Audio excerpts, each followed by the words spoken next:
¿Alguna vez te has preguntado por qué no vemos curaciones milagrosas con más frecuencia en la actualidad? Bueno, en la lección de hoy, Libres para Descansar, descubriremos la respuesta a esta pregunta y muchas otras preguntas sobre la curación.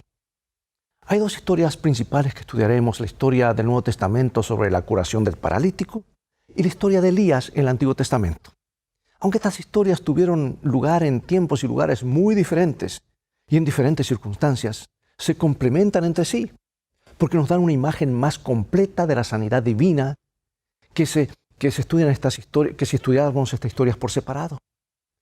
En la curación del paralítico, Jesús crea una controversia al declarar que los pecados del hombre son perdonados antes de curar su enfermedad física. Este es un acto intencional de Cristo, porque la enfermedad del alma de ese hombre era mayor que la aflicción de su cuerpo. Sufría bajo una carga de culpa y vergüenza debido a su pasado, a su estilo de vida pecaminoso del pasado. Si Cristo hubiera sanado solo su cuerpo, la curación había sido incompleta. Elías, por otro lado, era un siervo comprometido de Dios. Había testificado fielmente de su Señor durante una época de profunda apostasía en Israel. Y después de matar a los profetas de Baal en el Monte Carmelo, estaba exhausto. Y bajo las amenazas de Jezabel de quitarle la vida, se desanimó. Dios lo encontró donde estaba y le ministró sus necesidades. Bueno, son dos historias maravillosas. Quédate con nosotros, ya regresaré.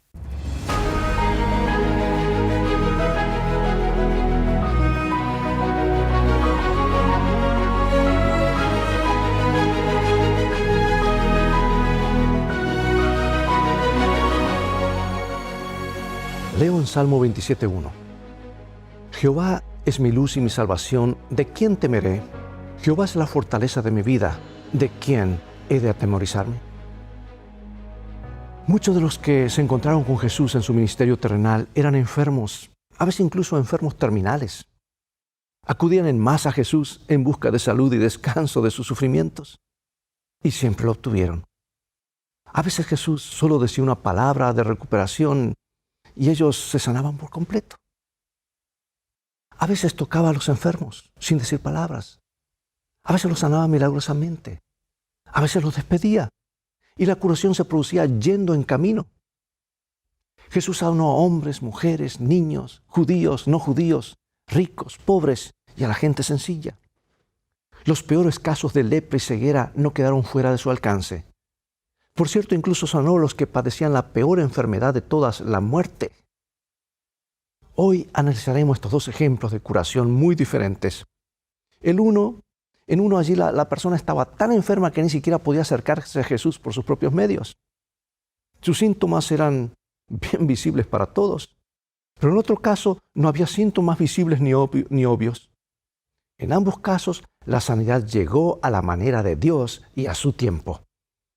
Y al explorar el tema del descanso, del dolor y el sufrimiento, también consideraremos la pregunta que todos en algún momento u otro de nuestra experiencia cristianas nos hemos planteado. Y la pregunta es esta: ¿qué sucede cuando oramos por sanidad y no recibimos respuesta?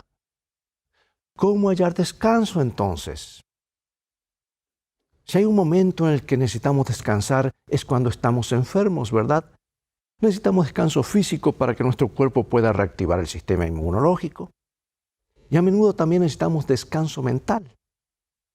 A veces simplemente son situaciones en las cuales no hay peligro de vida, como un resfriado o una migraña.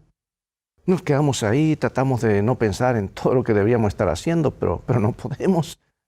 A veces cuando se trata de algo potencialmente mortal, nos desvelamos y nos preocupamos por los resultados y las pruebas médicas. Y luego muchas veces comenzamos a preguntarnos, ¿por qué? ¿Por qué? Ese estilo de vida poco saludable finalmente nos ha pasado factura, ¿verdad? ¿Serán las drogas que tomamos hace 20 años? ¿Será el exceso de peso que hemos estado acarreando durante los últimos años?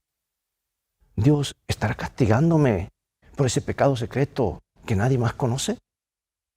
Bueno, preguntas que nos hacemos. Vamos entonces a la primera historia en San Marcos capítulo 2, versículos 1 al 4, y nos dice así. Entró Jesús otra vez en Capernaum después de algunos días y oyó que estaba en casa. E inmediatamente se juntaron muchos, de manera que ya no cabían ni aún en la puerta. Y les predicaba la palabra. Entonces vinieron a él unos trayendo un paralítico que era cargado por 4, y como no podían acercarse a él a causa de la multitud, descubrieron el techo donde estaba, y haciendo una apertura bajaron el lecho en que yacía el paralítico. Para el paralítico de esta historia, este era un caso obvio. El paralítico había hecho algunas cosas de las que no estaba muy orgulloso. Su vida pecaminosa le causó esta enfermedad. Y los expertos espirituales trazaron una línea directa de causa a efecto. Había acarreado esta enfermedad sobre sí por sus pecados y no había cura. Esta actitud puede ser muy común hoy, ¿verdad? Al parecer muchas veces nos obsesionamos con quién lo hizo. Si se ha cometido algún delito, alguien debe pagarlo. Si hay un accidente en alguna parte, hay que demandar a alguien. Pero echar la culpa a alguien no produce sanidad ni plenitud en el enfermo. El diseño original de Dios no incluía el dolor, no incluía la enfermedad ni el sufrimiento. La enfermedad llegó a este planeta solo con la entrada del pecado. Es por eso que Dios nos da pautas de salud para que podamos disfrutar de una mejor calidad de vida ahora. Pero mientras estemos en este mundo enfermo de pecado, no habrá garantías de salud, sin importar cuánta diligencia sigamos los principios de salud. Lo bueno es que Dios puede darnos descansos, ya sea que estemos enfermos o sanos, ya sea que nuestra enfermedad sea resultado de nuestras propias acciones o del descuido de otra persona, de nuestros genes, o simplemente una consecuencia de vivir en este mundo pecaminoso. Dios sabe cómo darnos descanso, Él es un experto en esto. Cuando alguien se enferma, no es bueno comenzar a culpar. Al mismo tiempo, ¿por qué entender la causa de una enfermedad puede ser, en algunos casos, un paso crucial hacia la curación y la recuperación? Lo que en términos médicos llamamos diagnóstico, ¿verdad? Habían bajado al paralítico ante la presencia de Jesús y todos los ojos estaban puestos en Jesús. ¿Decidiría sanar a un pecador ostensible? ¿Diría algo para reprender la enfermedad? ¿Qué hace Jesús para curar al paralítico? ¿Qué es lo primero que Jesús hace por él? Mire esta historia. Al ver Jesús la fe de ellos, dijo al paralítico: Hijo, tus pecados te son perdonados. Estaban allí sentados los escribas, los cuales cavilaban en sus corazones. ¿Por qué éste habla así? ¿Por qué habla estas blasfemias? Dice. ¿Quién puede perdonar pecados sino solo Dios? Y conociendo luego Jesús en su espíritu que cavilaban de esta manera dentro de sí mismo, les dijo: ¿por qué caviláis así en vuestros corazones? ¿Qué es más fácil decir al paralítico: tus pecados te son perdonados, o decirle: levántate, toma tu lecho y anda? Pues para que sepáis que el Hijo del Hombre tiene potestad en la tierra para perdonar pecados, dijo el paralítico: a ti te digo, levántate, toma tu lecho y vete a tu casa. Yo me imagino que habrá estado aplaudiendo las personas allí, ¿verdad? Entonces él se levantó enseguida, tomando su lecho, salió delante de todos, de manera que todos se asombraron y glorificaron a Dios, diciendo: nunca hemos visto tal cosa. ¡Ah! ¡Qué historia! Como a menudo no nos damos cuenta de una enfermedad hasta que notamos los síntomas, muchas veces asumimos que la enfermedad simplemente son síntomas. Creemos que deshacerse de los síntomas implica curarse. Pero Jesús aborda la enfermedad de una manera diferente, porque Él conoce la raíz de todo sufrimiento y enfermedad y quiere tratar en primer lugar eso. En el caso del paralítico, en lugar de tratar inmediatamente los efectos obvios de la enfermedad, Jesús va directo a la raíz de lo que más le molesta al hombre. El paralítico siente el peso de la culpa y la separación de Dios con más intensidad que su enfermedad. Una persona que descansa en Dios es capaz de soportar cualquier sufrimiento físico que le sobrevenga en este mundo enfermo de pecado. Y así, Jesús va directo a la raíz y primeramente le ofrece el perdón. Los dirigentes religiosos se sorprenden cuando escuchan a Jesús pronunciar el perdón. Generalmente hablar es fácil, pero no cuando Dios habla. Por la poderosa palabra de Dios, todas las cosas llegaron a existir. Y aunque el perdón no es algo que se pueda ver, es costoso. Porque, amados, el perdón le costó la vida al Hijo de Dios en la cruz. Todo lo demás es secundario. Y para demostrar el poder y la realidad del perdón, Jesús decide curar al paralítico. Dios, amados, desea curarnos por dentro en primer lugar. Y luego, escucha bien, a veces decide brindarnos sanidad física inmediata, como con el paralítico. O a veces tendremos que esperar la mañana de la resurrección para experimentar la sanidad física. De cualquier manera, nuestro Salvador quiere que podamos descansar en la seguridad de su amor, de su gracia, de su perdón, ahora mismo, incluso en medio de nuestro sufrimiento. ¿Cómo podemos hallar descanso y paz, aunque no recibamos la respuesta al orar, cuando oramos por sanidad, o por lo menos inmediatamente que no recibamos la respuesta? ¿Sabes que según la Organización Mundial de la Salud, la enfermedad más común en todo el mundo, que afecta a más de 300 millones de personas cada año, no siempre presenta síntomas visibles? La depresión es la principal causa de la discapacidad en este mundo y uno de los principales contribuyentes para llevar a tanta gente a la muerte y muerte prematura. Desafortunadamente, no se habla de depresión con frecuencia en el cristianismo por considerarlo una señal de falta de fe. Estoy deprimido, es falta de fe. Un momento. Después de todo, ¿no se supone que los cristianos siempre deban estar llenos de gozo y felicidad y cosas por el estilo? Y decimos, bueno, si no estamos gozosos, entonces falta de fe. Entonces la depresión no es una señal de que algo anda mal en nuestra relación con Dios. La mayoría sabe que esto no es cierto. Incluso los cristianos fieles a veces pueden luchar contra la depresión, especialmente después de un hecho traumático. Y esto no es una señal de falta de fe ni de confianza en Dios. Una vez más, uno puede leer los Salmos y ver el dolor, el sufrimiento, la angustia que sufrió el pueblo fiel de Dios, David y tantas otras personas. Y a veces la depresión, amado, se apodera de nosotros en forma lenta y silenciosa y la reconocemos solo cuando se afianza y ejerce control. A veces ataca rápidamente. Y eso ocurre después de un acontecimiento físico o emocional especialmente agotador. Por ejemplo, el fiel profeta de Dios, Elías, estaba completamente agotado emocional y físicamente después del evento en el Monte Carmelo. Y no era para menos. Y esto nos lleva a la segunda historia. Vamos a 1 Reyes capítulo 18. Allí encontramos que Elías acaba de ver el milagro del fuego de Dios que descendió del cielo. En respuesta a su oración, vio caer lluvia y poner fin a una sequía de 3 años, 3 años y medio. ¿Por qué Elías sale huyendo en reacción a la amenaza de Jezabel? Veamos. Acab dio a Jezabel la nueva de todo lo que Elías había hecho y de cómo había matado a espada a todos los profetas. Entonces envió Jezabel a Elías un mensajero diciendo, así me hagan los dioses y aún me añadan. Si mañana a estas horas yo no he puesto tu persona como la de uno de ellos. Viendo pues el peligro, se levantó y se fue para salvar su vida, y vino a Berseba, que está en Judá, y dejó allí a su criado. Y él se fue por el desierto un día de camino, y vino y se sentó debajo de un enebro. Y deseando morir se dijo, basta ya, oh Jehová, quítame la vida, pues no soy yo mejor que mis padres. Y echándose debajo del enebro, se quedó dormido. Y aquí, luego un ángel le tocó y le dijo, levántate, come.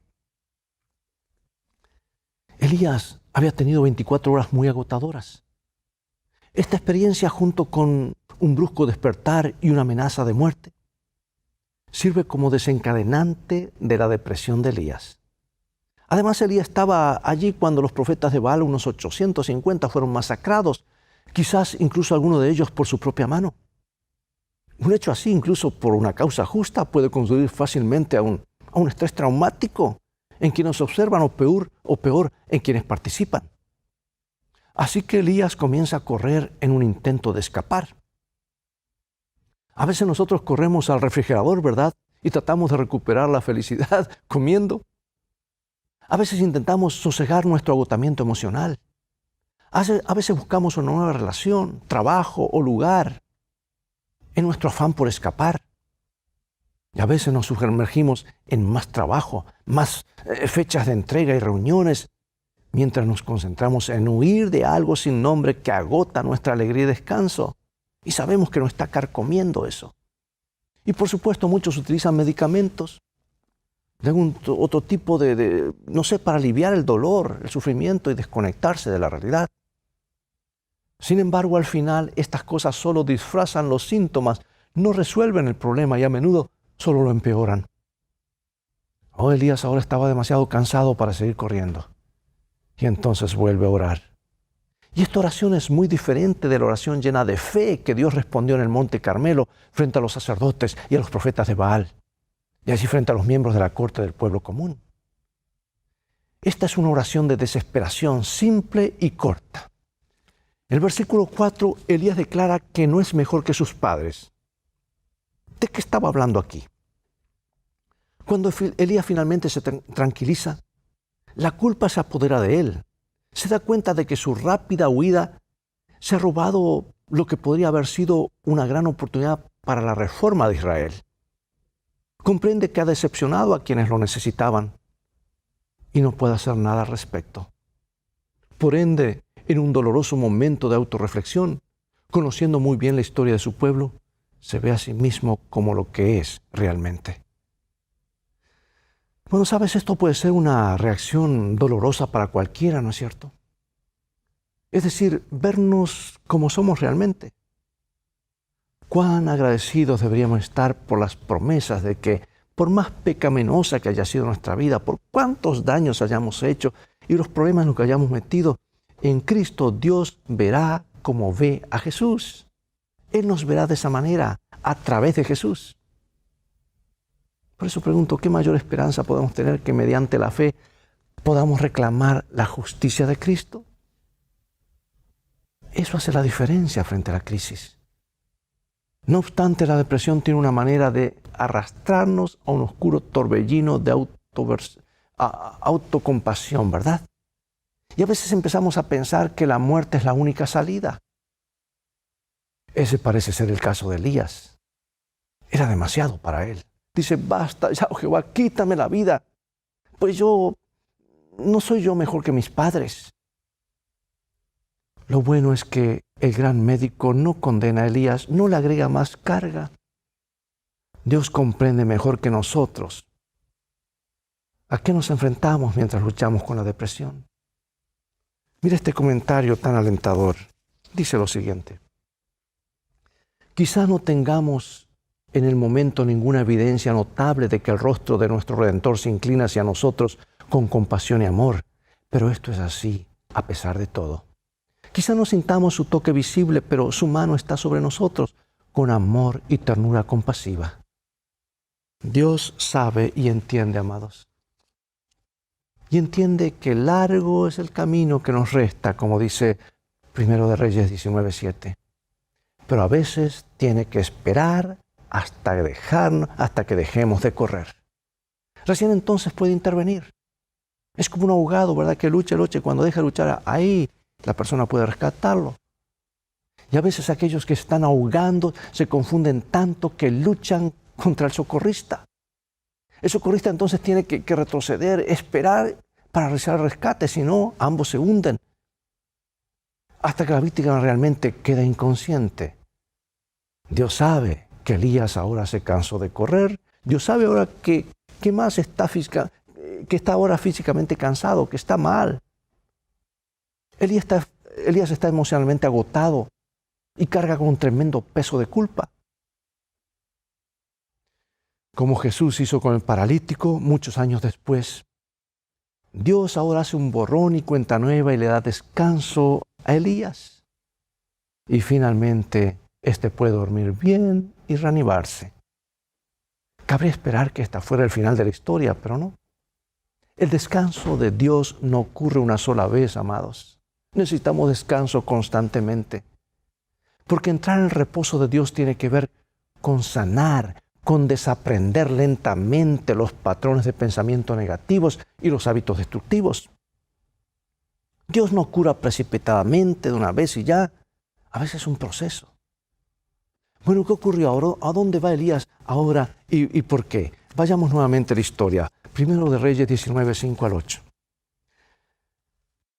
Y echándose debajo del enebro se quedó dormido, y aquí luego un ángel le tocó y le dijo, levántate, come.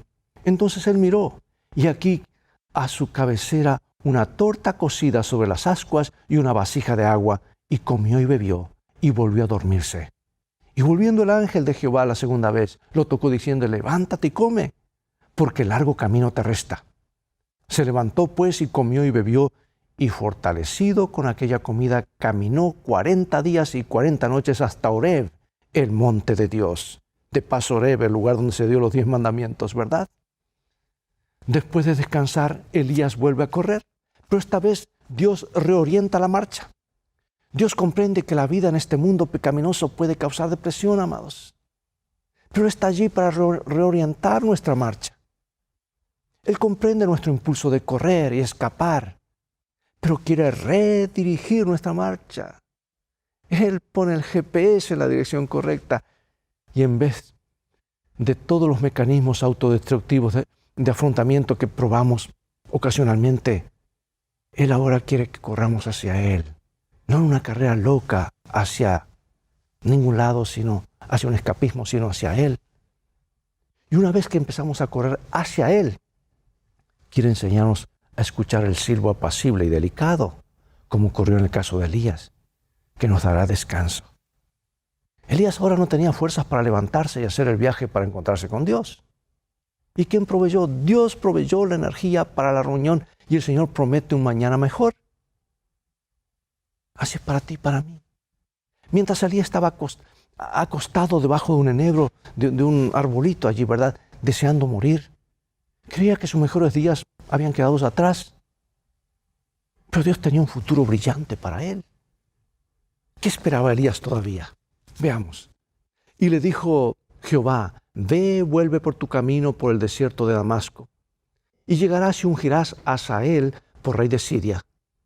A Jehú, hijo de Nimsi, ungirás por rey sobre Israel, y a Eliseo, hijo de Safat, de Abel Mehola, ungirás para que sea profeta en tu lugar.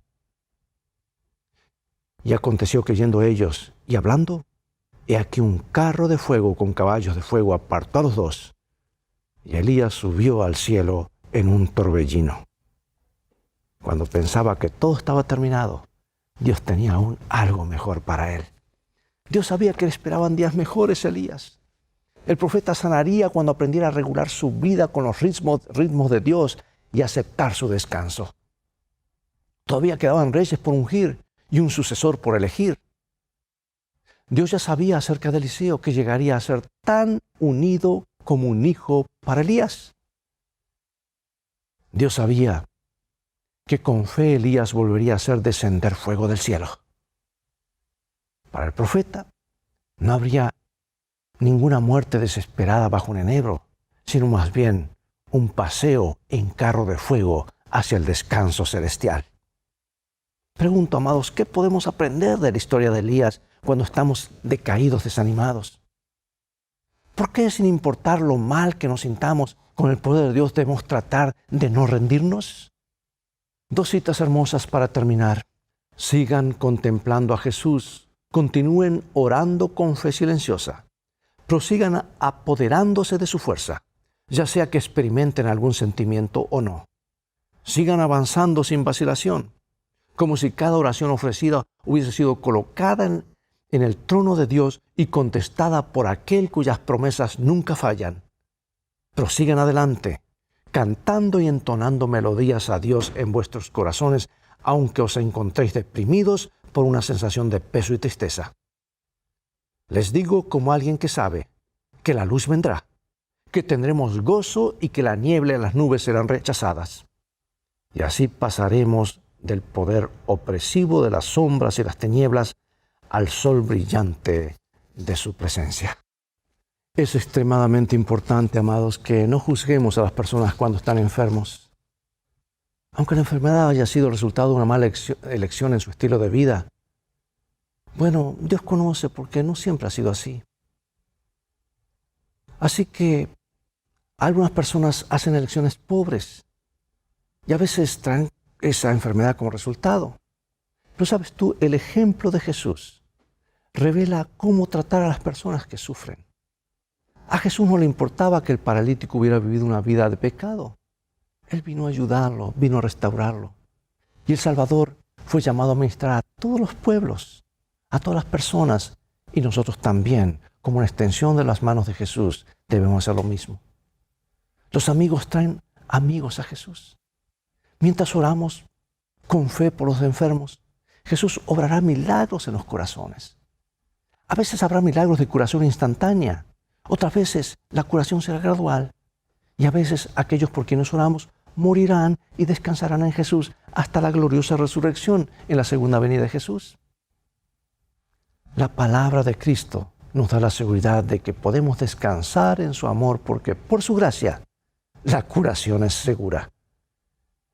La pregunta en este momento es, ¿será instantáneo? ¿Será gradual? ¿O en la resurrección? Bueno, dejemos esto en las manos del Señor. Porque hay ocasiones que, como en el caso de Elías, que lo mejor que podemos hacer por alguien que sufre desánimo, depresión, es estar allí para satisfacer sus necesidades. Esta preocupación amorosa puede marcar la diferencia. Esa persona nunca más va a olvidar que tú estuviste allí.